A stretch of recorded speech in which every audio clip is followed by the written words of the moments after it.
What's up, guys? Today I thought I'd do a little coronavirus part two. Originally, in the video I made about the coronavirus, I said that I thought it was just a big scare and that it really wouldn't amount to much.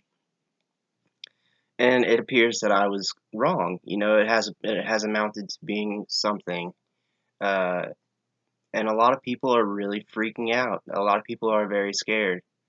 And the thing that I want to stress to everyone is in times of you know great fear, the best thing that you can do is stay calm and to keep an even keel, and to trust in Jesus.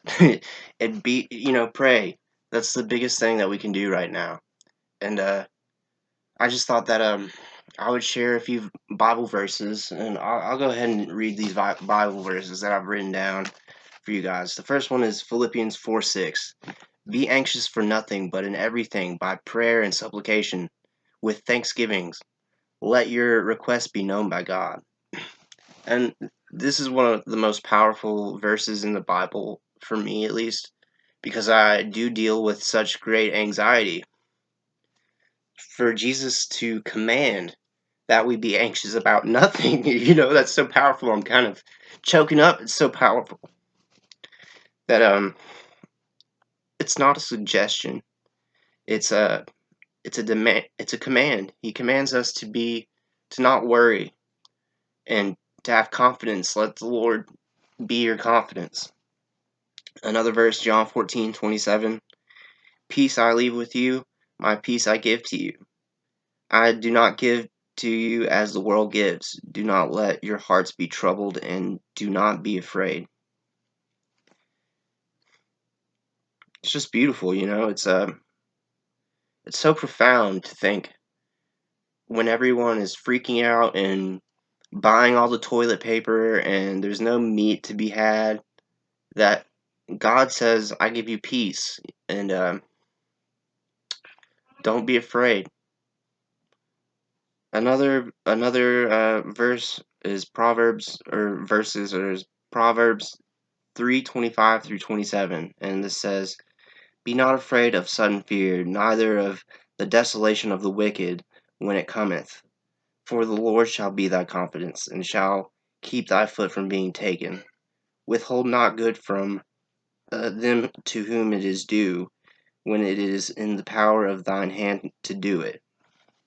So this is basically saying, you know, there is a biblical precedence for quarantining and keeping the sick away from people who are well and who are keeping the sick isolated. There is biblical precedence for this. You can find this throughout Leviticus. It's a very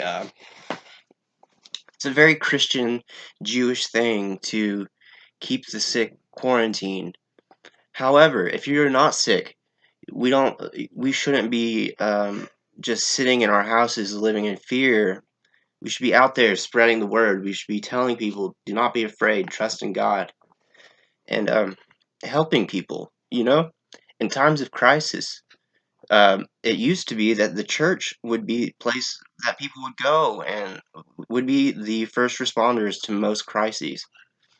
And of course, that's changed in our culture, and it's a pity. Something that I really have disdain for. I think that, you know, they think that we should tax people more so we can pay for all these things that people need.